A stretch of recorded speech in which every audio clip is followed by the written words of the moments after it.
ঈদ উল ফিতরে আমাদের কিছু করণীয়, কিছু বর্জনীয় আছে, অল্পতে আলোচনা করে শেষ করে দিচ্ছি। করণীয়, ঈদের দিন যেহেতু আমরা 30টা দিন রোজা রাখবো, ঈদের দিন আমরা ফজরের নামাজ, অনেকে আছি ফজরের নামাজ পড়ি না কিন্তু ঈদের নামাজ পড়তে যাই। এই জন্য ফজরের নামাজ দ্রুত উঠে, ঘুম থেকে উঠে আমরা ফজরের নামাজ আদায় করব। আদায় করে আমরা পাক পবিত্র হয়ে গোসল করে সুরমা মেখে, আতর মেখে পরিষ্কার পরিচ্ছন্ন পোশাক পরিধান করব। এর আগে হচ্ছে আমরা চাঁদ দেখে যেরকম রোজা রাখতে হয়, চাঁদ দেখে রোজা ভাঙতে হয়, অর্থাৎ ঈদ করতে হয়। এই জন্য আমরা চাঁদ দেখার চেষ্টা করবো, এটা সুন্নত, এবং যারা পারি দোয়া করব।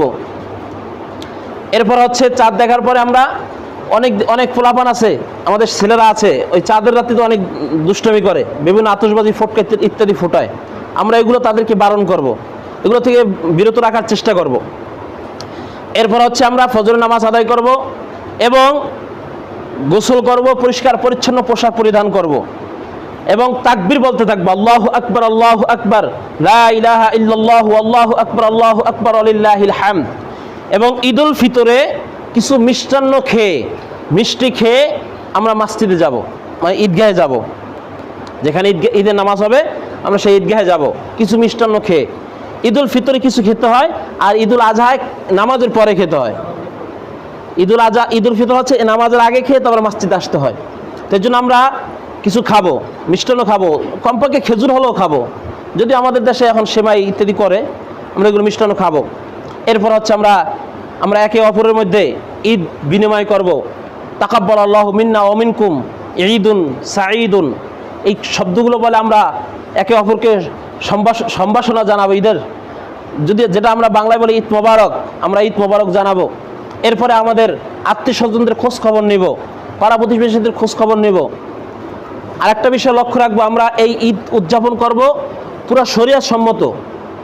ঈদের আনন্দ করব পুরাটা শরিয়াতের গণ্ডির ভিতরে থেকে, শরিয়াতের গণ্ডির বাইরে থেকে না। আজকে আমরা মুসলমানের সন্তান, কপালপুরা মুসলমান, বক্স আনি, গান বাজাই, ঢোল তবলা, ঢোলের মতো আওয়াজ, গানের আওয়াজ। আজকে মুসলমানের একটা মুসলমানদের ধর্মীয় উৎসব, সেখানে হিন্দুয়ানি কালচার চলে আসছে, বক্স বাজাচ্ছি, গান বাজাচ্ছি। মুরব্বীরা বলো ফুলাফানি করতেছে, আমরা কি করব? এগুলো বলার সুযোগ নাই, এগুলো করতে দেয়া যাবেই না, একদম করতে দেয়াই যাবে না। যারা আমরা বাবা আছি, দাদা আছি, বড় ভাই আছি, চাচা আছি, আমরা এগুলো আমাদের সন্তানদেরকে বারণ করব, আমাদের নাতিদেরকে বারণ করব। আমি মুসলমানের সন্তান, আমার ভিতরে যদি কালচার থাকে হিন্দুদের, তাহলে করুন। মান তাশাব্বাহা বিকওমিন ফাহুয়া মিনহুম, বিশ্বনবীর হাদিস, যে যার সাদৃশ্য গ্রহণ করলো সে তারই অন্তর্ভুক্ত হয়ে গেল। এজন্য আমরা সতর্ক থাকব। এরপর হচ্ছে আমাদের মা বোনদেরকে এমন কোনো পোশাক পরিচ্ছদ করতে দিব না যেটা ছেলেদের মতো দেখায়, পুরুষের মতো দেখায়।